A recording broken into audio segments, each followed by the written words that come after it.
கேள்வி பாருங்க. குன்றேறி யானை போர் கண்டற்றால் தன்கை தொன் நுண்டாகி செய்வான் வினை. ஆன்சர் பார்த்தீங்கன்னா கைப்பொருள்.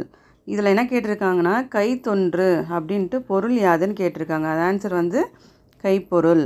பாருங்கள், ஷார்ட்கட் சொல்கிறேன் பாருங்கள். இப்போ வந்து இங்கே யானை பாருங்கள். யானை வந்து நம்ம கையில் ஏதாச்சும் பொருள் கொடுத்து இது சாப்பிட்றதுக்கு ஏதாச்சும் கொடுத்தா பொருள் கொடுத்தா அது வந்து வாயில் போட்டுக்கும். இப்போ காசு எதனா கொடுத்தா வந்து அவங்க எஜமானுக்கு வந்து கொடுத்துரும். அதுதான் இப்போ வந்து குன்றேறி யானை.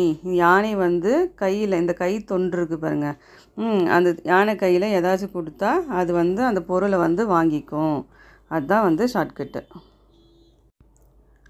கொஸ்டின் வந்து மறுபடியும் சொல்கிறேன்னு பாருங்கள். இந்த குன்றேறி யானை குன்றேறி யானை போர் கண்டற்றால் தன்கை தொன் ருண்டாக செய்வான் வினை. இவ்வடிகளில் கைத்தொன்று என்பதன் பொருள் யாது? ஆன்சர் பார்த்தீங்கன்னா